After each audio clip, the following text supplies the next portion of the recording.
boy. We'll start off with episode 6. Well, episode 6 and episode 7 of season 3, Futurama. Episode 6 is titled A Bendless Love or Bendless Love. And episode, is it 7? It'll be in the description. Episode 7 is titled The Day the Earth Stood Stupid. Let's start off with A Bendless Love. Now, a little bit better?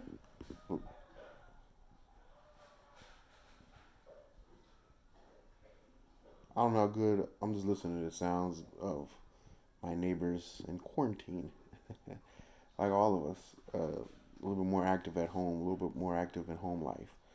Um, yeah, so I've been this love. As I'm watching this episode, I begin to realize that this is another one of those episodes that I've seen countless times. But I have to give uh, respect where respect is due. Both these episodes are titled very well. A Bendless Love. It's the story of for this one. All I can say is Ben Lust and a Fuzzy Navel. These are just funny names that came up during the episode. I think I'm gonna try and make that a theme from the rest of this review. For the rest of the time me reviewing this series, try to take some funny words from each episode and just say them. Um, they do a good job of it. They do a really good job of it. I'm telling you, the writers on this series do a very good job of hooking an audience. Even though I've seen this episode, and you know what? I take that back. I feel like I've seen it a lot, but not to the point where it's like I can't watch this again. Like, oh, it's interesting. I enjoy watching it, even though I've seen it before. It was. I'm kind of at that level with this particular episode. So this episode, of course, involves Bender and and the rest of the cast make appearances. The rest of the characters make appearances in this episode, but this is a Bender episode. So it starts off with Bender having displaced bending desires, I guess. um, they catch him on camera basically sleep bending, so he has to go and release his bending urge or bend lust as they call it. Sorry if I'm saying bend a lot, but that's pretty much what they do in this episode. But more eloquently than me, and in a much more funny manner, they're able to pull that off. So find somebody who's in love, but guess who's working at the plant that he decides to work at? Flexo. I don't know. Now, as far as Flexo's concerned, he's not his evil twin. It's not Bender's evil twin, but he would appear so on the outside. He's actually a decent robot.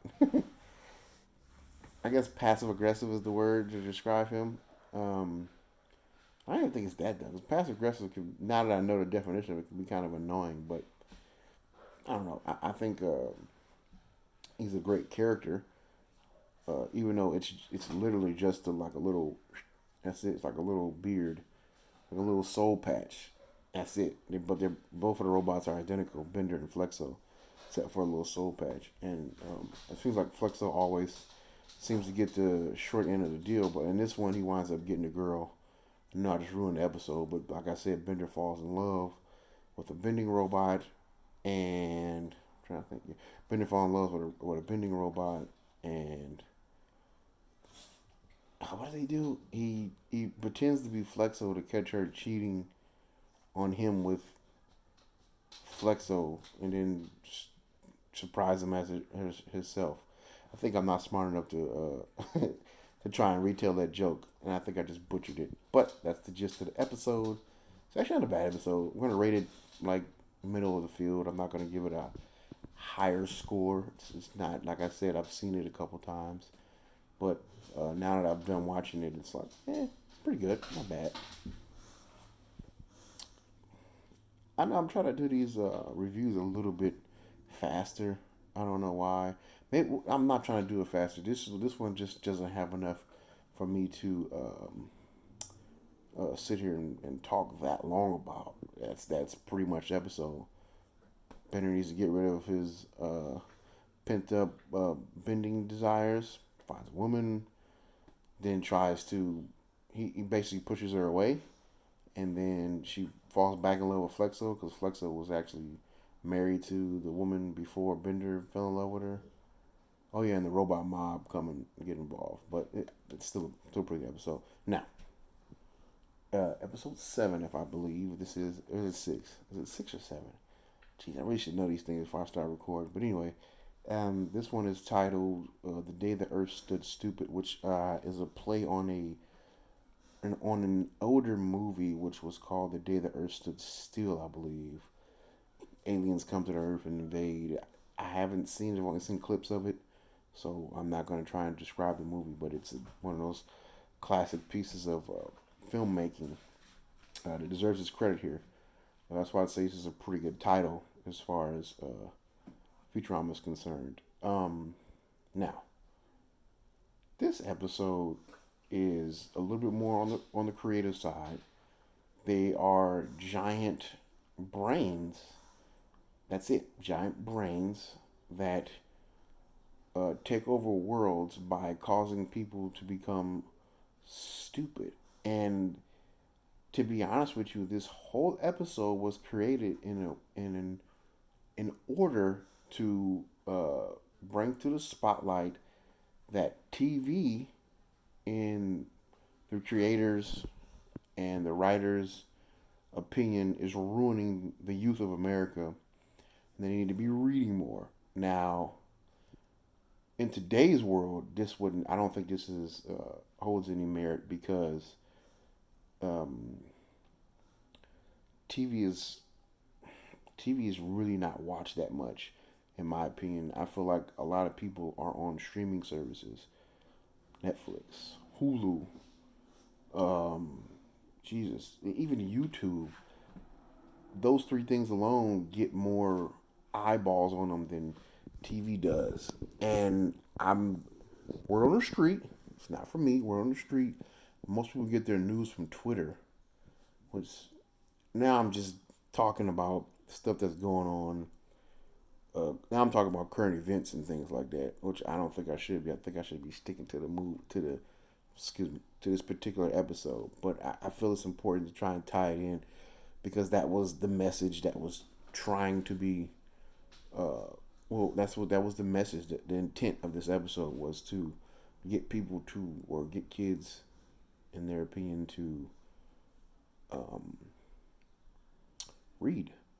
Now, if you haven't read a book since you were in school, I suggest you pick one and you do read it. It's not going to kill you. I know people's lives are busy, but in today's day and age, your life is not busy. I don't think it's a bad idea to read a book.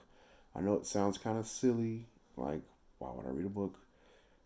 But in a hard copy of that, not a digital copy. But if you don't have access to it, whatever. It's not my job to sit here and preach about the importance of reading.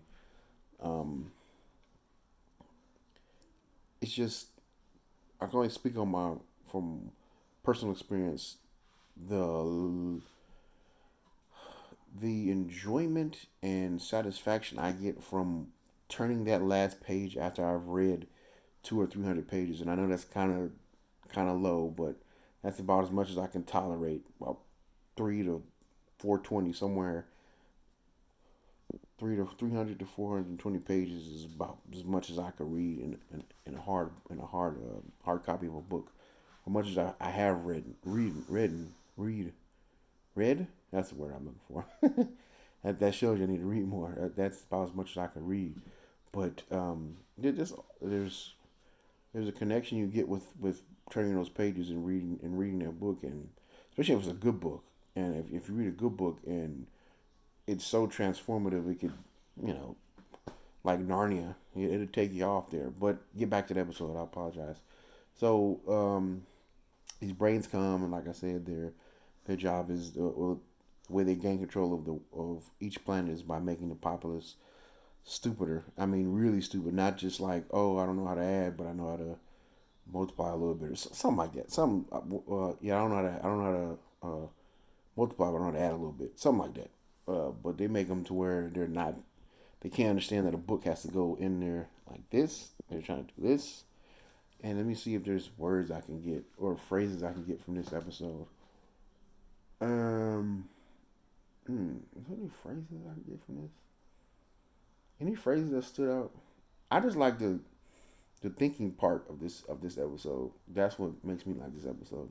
Not necessarily what's going on in it. The fact that when it's all uh, brought out to the forefront at the end of the episode, it's like, yeah, you just read a book when that opinion is bam smashed right in your face. I'm like, oh, okay.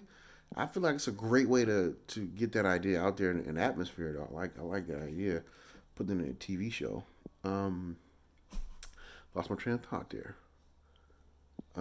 Yeah, they make the people really stupid, but the only person that can save them is somebody who's born stupid. Of course, that's Fry because this has already been pre-established that he's like, uh, what is it? The Duke of Dunces. That's a good one. The Duke of Dunces. It's already been pre-established that he's the Duke of Dunces.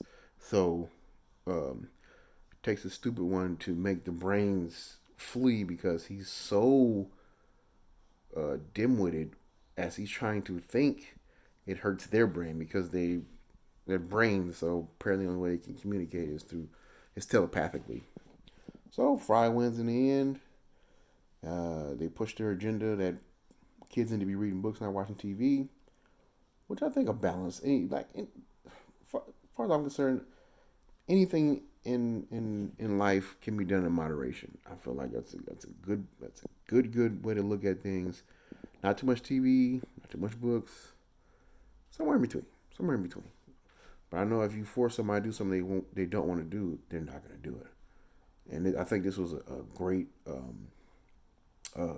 a great way to spark the conversation or to ignite the thought of a possibility. Maybe you could just read a book. I think it was a good try. But I liked the episode though.